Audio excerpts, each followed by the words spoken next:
todos los candidatos puedan utilizarla. Bien, Julio Gagó, congresista de la República, de Fuerza Popular, es decir, del movimiento fujimorista, miembro de la Comisión de Constitución, y Gustavo Rondón, presidente de la Comisión de Fiscalización del Congreso y miembro de Solidaridad Nacional, están con nosotros esta mañana aquí en el set de Radio Nacional. A ambos congresistas, distinguidos por cierto, ¿cómo están? Muy buenos días. Muy buenos días, Joaquín, gracias por la invitación. Oiga, no, usted no viene por acá cada vez que lo invitamos, ¿tiene alguna agenda? No, me están invitando. Hay que venir más frecuente, pues, para que lo escuchen en todo el país. Yo siempre, encantado de venir acá a tu Muy programa, bien, gracias. Bien, estamos, ayer yo estaba atento, ¿no?, en el debate respecto a la penalización o despenalización, como quieran, del tema del aborto por violación, esto es, ¿no es cierto? Finalmente triunfó la posición de los fujimoristas, del APRA y de otros más, y contra aquellos que, en este caso desde el oficialismo, estaban auspiciando algún tipo de, digamos, como decía usted mismo, congresista Gagó, decía, lo que quieren es que cualquiera diga, no, mira, me han violado, entonces aborto, ¿no? Sin nada de trámite por medio. ¿Es así como lo entendí? Es así, correctamente. Primero hay que tener en cuenta, para que los oyentes tengan claro, nuestra legislación actual está en contra del aborto. Solamente la única excepción que hay es el aborto terapéutico. Sin embargo, sale este predictamen. Primero hay que analizar en qué época sale el predictamen. Hemos tenido 4 años y medio para hablar de este tema, que es un tema importante hoy día para la sociedad peruana. Sin embargo, sale en plena elecciones. Un tema de esta naturaleza no se puede politizar. ¿Qué es lo que pide realmente este predictamen? Despenalización del aborto en los casos de violación. Entonces, yo lo único que he dicho es, leo el predictamen, veo el artículo 119 que se quiere modificar, es, bueno, si queremos despenalizar el aborto en caso de violación y que la madre diga voluntariamente quiero abortar, o también puede decir lo contrario, entonces hay que poner el candado respectivo, una fórmula legal que indique los protocolos a seguir. Primero, la denuncia. ¿Por quién es el principal discúlpeme la palabra, el desgraciado de esta situación? El causante. El causante. No se dice nada del causante. No lo quieren ni siquiera denunciar. O sea, lo primero que tenemos que hacer es denunciar al causante, seguir los protocolos ante el Ministerio Público medio legista, para que efectivamente, o sea, se compruebe que había una violación y atacar justamente a este señor violador para que no vuelva a seguir violando. Sin embargo, esa fórmula legal no la quisieron insertar dentro del predictamen. Entonces yo lo que dije es, los congresistas no deben ser hipócritas. Si hay congresistas, y tienen todo el derecho, que quieren liberalizar el aborto en una forma indiscriminada, que lo digan claramente, pero que no usen un predictamen para disfrazar el aborto en forma indiscriminada. Porque si no quieren colocar ese candado, lo que estamos haciendo, Joaquín, es, oye, ¿sabe qué? Mañana se presenta una mujer y dice, he sido violada hace 5 meses. Entonces tengo derecho al aborto. Pero ¿cómo que ha sido violada hace 5 meses? Eso no puede ser. Entonces estaríamos actuando primero en contra del que se está concibiendo, ¿no? Que tiene todos los derechos, tanto por lo que ha sido cuando una madre es violada y cuando ha sido también una relación totalmente normal. Entonces, en esa razón es que el que habla vota en contra de este proyecto. Porque muchos dicen, ¿por qué el presidente de la Comisión de Constitución no quiso incluir esta fórmula legal? Es que no la quieren justamente porque ellos piensan liberalizar el aborto en forma indiscriminada, y esto en el Perú no se puede aceptar. Congresista Gustavo Rondón, su posición al respecto. Bueno, primero que nada, saludar a Julio César y obviamente saludar a Alberto y a Lucho. Muchas gracias por la invitación, a todo Nacional, a Mercedes, que siempre es la que nos llama para poder estar con ustedes. Bueno, el día de hoy primero habría que reflexionar un poco contra el Día Internacional de la Eliminación de la Violencia, ¿no? Bajo todo tipo de violencia, ¿no? Y contra la mujer, ¿no? Claro, pero hay violencia con los niños, con los adultos mayores, hay violencia en la propia sociedad. Hay violencia en el Congreso. Creo también en los medios y en todo lado, ¿no? Entonces creo que sí, la reflexión debe ser tratar de no provocar violencia y obviamente evitarla en la medida de nuestras posibilidades, porque también es una decisión personal. Terabayasi decía, la pelea no la causa el primer golpe, La pelea, la causa, el golpe que responde. Y entonces creo que ahí hay que hacer ese tipo de prevención con relación a esta lucha contra la violencia, todo tipo de violencia, contra género, contra la edad, contra la discriminación, etcétera. ¿Okay? Creo que esa es para mí una primera gran reflexión que no hay que dejar pasar. Y en un tema tan espinoso y volviendo a lo mismo, o sea, tampoco hay que abogar ni echar leña al fuego por la violencia, porque en el fondo es un tema, como bien lo decía Julio César, un tema que en el fondo es una cuestión personal, o sea, es una cuestión hasta familiar, cuestión de valores, cuestión de enfoques, y yo veo que no hay por qué tampoco enfrentarse uno con el otro, porque uno puede estar en contra de una posición y otros en contra de la otra. Tal vez habría que en forma conjunta buscar soluciones. Por ejemplo, sí hay que reconocer que el aborto es un problema de salud pública, se los digo como médico, o sea, es un problema de salud pública, o sea, la gente recurre por un embarazo no deseado al aborto. Las comadronas. Y entonces, probablemente aquí se quiere un tanto solucionar ese problema, camuflando, entre comillas, lo voy a poner simplemente, decir el aborto por violación, y entonces ahora liberalicemos, porque en todo caso la posición de Julio César, que han visto en Constitución, es justamente, entonces, si hablas de violación, o un aborto provocado por una violación, entonces tienes que tener al violador, ¿no es cierto? Entonces, mejor sería transparentar por ese lado. Segundo, también es cierto del otro lado que un proceso de aborto en la mujer es traumático. O sea, la mujer también que va a hacerse un aborto también es un trauma psicológico, físico, etcétera, familiar y todo lo demás. Entonces, habría que buscar en forma conjunta fórmulas que la ciencia nos da. Por ejemplo, de repente, sin llegar a un trauma de aborto, o también provocando el otro lado, ¿no es cierto?, o sea, el de provida, podría ser el hecho de el uso de la píldora del día siguiente, o sea que de repente alguien, ¿no es cierto?, pasó y no le haces pasar el trauma de un aborto, sí, pero hay un problema ya que choca con lo confesional, porque algunos dicen que la píldora del día siguiente es, ¿no es cierto?, es abortiva. Es que, o sea, hay diferencias. Lo dicen, pero no es verdad. ¿Pero usted como médico qué dice? Yo te puedo decir que no, por eso es al día siguiente, porque lo que hay diferencias. Lo dicen, pero no es verdad. ¿Pero usted como médico qué dice? Yo te puedo decir que no, por eso es al día siguiente, porque lo que provoca es que se anide el nuevo ser. Que no haya la concepción. Que no haya la concepción. Entonces estás trabajando, y por eso se dice píldora del día siguiente. Entonces es para justamente emplearlo dentro de las 72 horas. Para evitar la ovulación y todo lo demás. Entonces, ese es un camino que entonces todos tendríamos que nadar en el mismo sentido. Tenemos que abortar su intervención porque educación, tiene que hablar sino que cuando son temas de salud yo entiendo, pero tiene que darle opción pues a Julio Gómez. Y además me provoca cuando veo que se pelea la gente, los peruanos no tenemos por qué pelearlos, disfrutamos. Es un tema, pero es un tema discutible. Es un tema, claro. Este tema es un tema bastante. La pregunta que yo quería hacerle, congresista Julio, ¿cuál es la diferencia entre aborto terapéutico y aborto por violación? Claro. Porque finalmente el terapéutico también se puede argumentar muchas cosas. Oiga, tengo un problema en la columna y ya no voy a poder tener hijos. O sea, hay montones de argumentos que pueden ser utilizados. Es importante saber la definición. Pero hoy estamos Día Internacional de la Eliminación de la Violencia a la Mujer. Justamente, y estoy contento ahora, porque el día de ayer no se apruebe justamente este predictamen. ¿Por qué?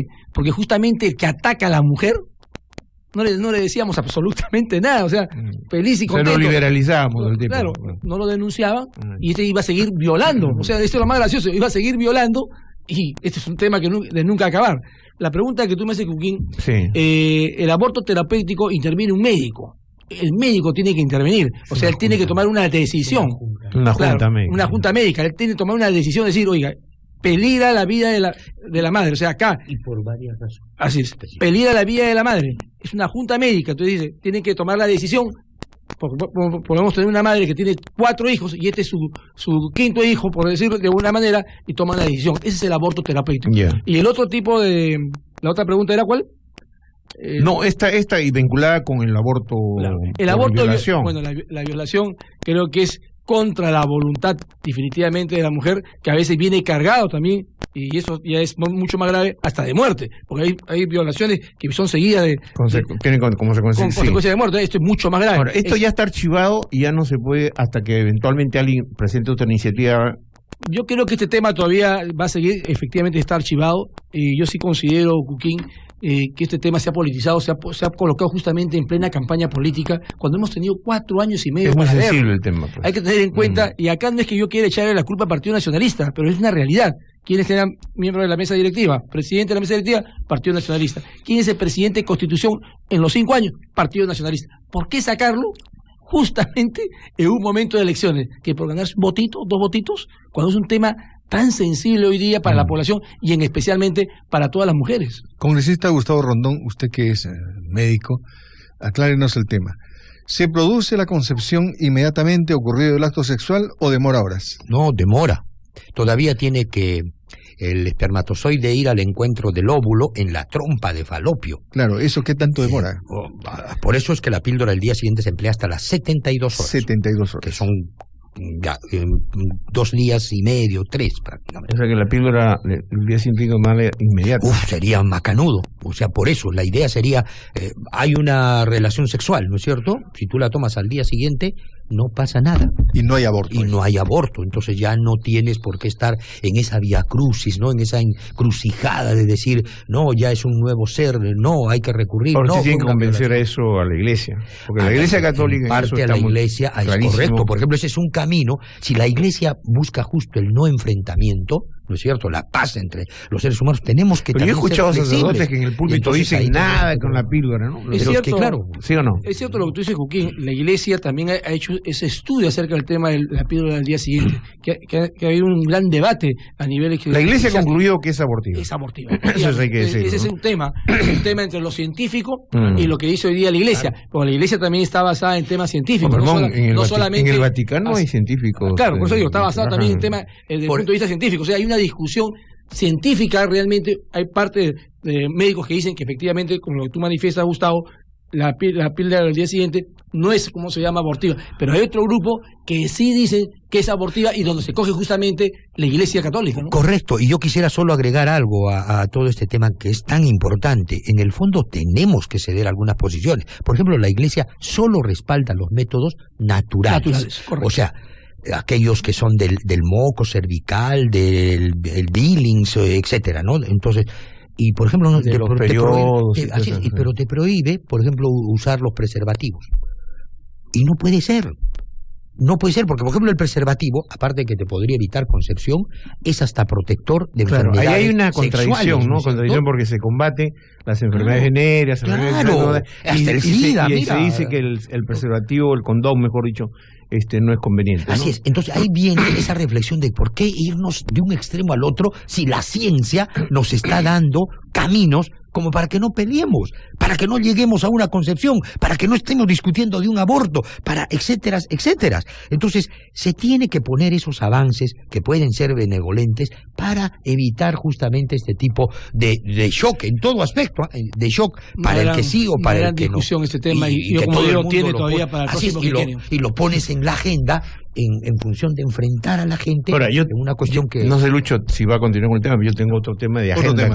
Otro tema, ¿cierto? Sí, el otro tema de agenda son los partidos, ¿no?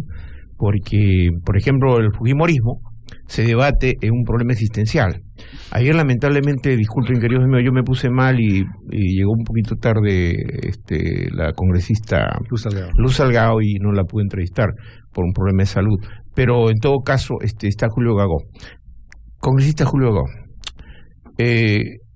La guardia vieja del fujimorismo. Primero, no entiendo por qué el fujimorismo está en un problema existencial. Primero, no entiendo por qué el fujimorismo está en un problema existencial. Porque casi es notorio, ¿eh? Es decir, todo el mundo informa, ¿no?, que van a dejar de lado a ciertos congresistas que ya cumplieron su ciclo, ¿no? Y que Keiko está renovando, llamando a Guaro, por ejemplo, Vladimiro, ven. Entonces hasta le han puesto un titular. Ese es el otro Vladimiro. O sea, hay todas estas cosas pues que se están... El hecho de que un partido político, y no solamente me refiero al fujimorismo, sino cualquier partido político, haga renovación de cuadros, no implica que los que estamos ya tiempo en el partido militando, o tienen 10, 20 o 30 años, o vengan desde el inicio del partido, sean de una u otra manera marginados o retirados. Eso yo al menos no lo he visto en el partido ni tampoco lo considero. Si bien es cierto, he escuchado muchas bolas a través de medios de comunicación que estas personas no van a ir, los que dicen guardia vieja porque son antiguos, yo particularmente no creo en esa posibilidad, porque el fujimorismo es uno solo y estas personas representan hoy día al fujimorismo, o sea, no representan a lo que dice el fujimorismo duro. Acá no hay un fujimorismo duro. Si hubiera un fujimorismo solamente duro, no hubiéramos crecido como hemos crecido. Pero usted tiene que reconocer, congresista, o sea, el fujimorismo duro se hablaba que era 15%, ahora van a decir que es 35%. No, pero entonces, no es nadie discute, digamos, de lo que las encuestas dicen. El tema es, pero usted tendrá que admitir que Keiko Fujimori, ella misma, la señora Keiko Fujimori, está tratando de hacer una evolución, incluso con sus discursos, con sus declaraciones, ¿no? Ella misma está dando a entender que se está convocando gente nueva, ¿no? Gente nueva en la propia directiva, porque hasta ahora no han mencionado a los congresistas o a los líderes antiguos.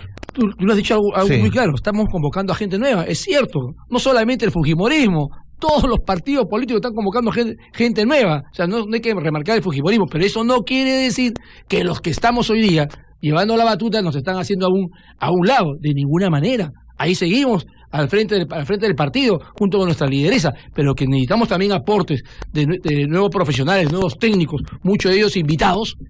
Por supuesto que lo necesitamos. Tenemos que el partido tiene que renovarse y verse frente a la población que somos un partido que no solamente vamos a tener solamente gente pues militante fujimorista y que somos los sabertodos. No tenemos que hacer una apertura para poder gobernar correctamente el país. ¿Van a ir también y llevarlo independientes hacia adelante? ¿Habrá independientes? Seguramente invitados. Sí. Hay independientes invitados. Hay varios que son invitados. Por ejemplo, el que habla, yo soy un invitado en el partido fujimorista. No es militante. No, yo soy un invitado. Entonces, para que vean que sigo en el partido fujimorista como invitado y espero que me vuelvan a invitar para el próximo quinquenio. No va a haber exclusiones, entonces. Yo no creo que haya exclusiones. O sea, yo no lo llevaría de tipo de exclusiones. Si alguien no va a ir, de repente podrá cumplir otra función principal dentro de la organización del partido si llegamos a ser gobierno. O sea, hay muchas cosas donde uno que forma el partido puede desempeñarse, ¿no? Congresista Gustavo Rondón, el tiempo nos gana, pero hay un tema importante que hoy día van a debatir: la ley o la llamada ley Cotillo. ¿Pasa o no pasa? A ver, una de las cosas, antes de que se nos vaya, bueno, en solidaridad más bien si estamos bien sólidos, ¿eh? No me venga con eso. Muy sólidos, porque el otro día hubo un terremoto, medio terremoto de 7 puntos, menos que el del ayer. Cuando dijeron Hernando de Soto, vamos, entonces, ya que hasta Martín Belaúnde dijo, caramba, ¿qué pasa? ¿Cómo es la cosa? ¿Ah? Ya. Sin consultar, ¿no?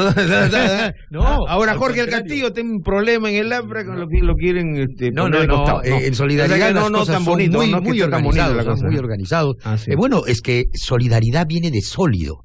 Y el estado sólido es una conjunción de moléculas que hacen, obviamente.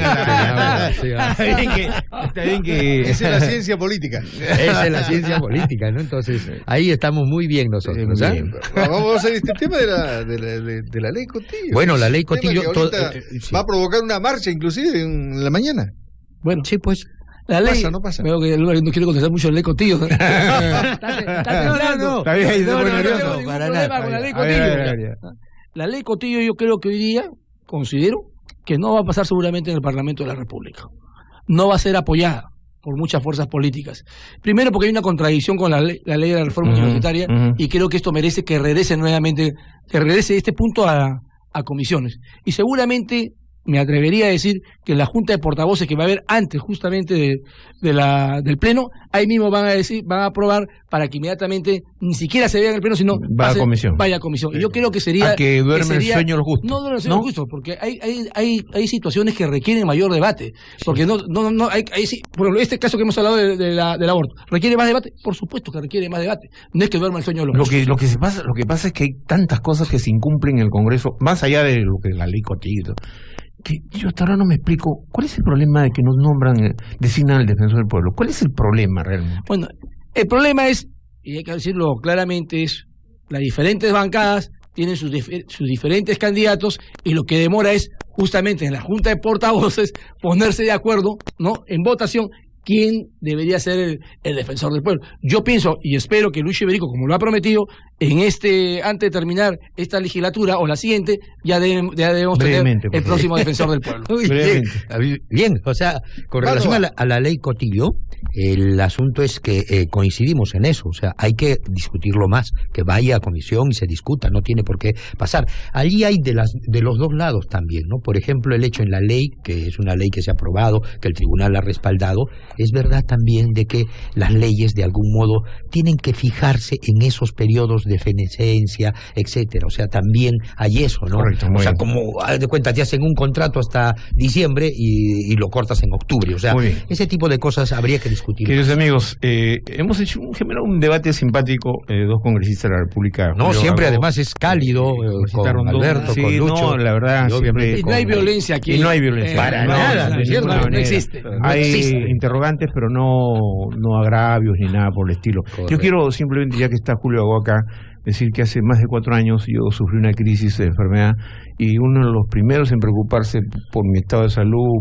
para justamente poder llegar a un hospital rápidamente fue Julio Agó. Así que yo públicamente, después de tanto tiempo no nos vemos, quiero reiterar mi agradecimiento a Julio Agó, que fue quien se preocupó, se movió rápidamente por todos lados para que hoy día yo esté todavía aquí sentado. Y Guggen, y eso que tú manifiestas lo hago constantemente, porque creo que es la labor también del congresista, la labor de representación que tiene justamente con los ciudadanos, gracias, poder Julio, ayudar en situaciones como esta. Gracias, Julio. Y me alegro que esté muy bien y rebosante salud, como lo veo.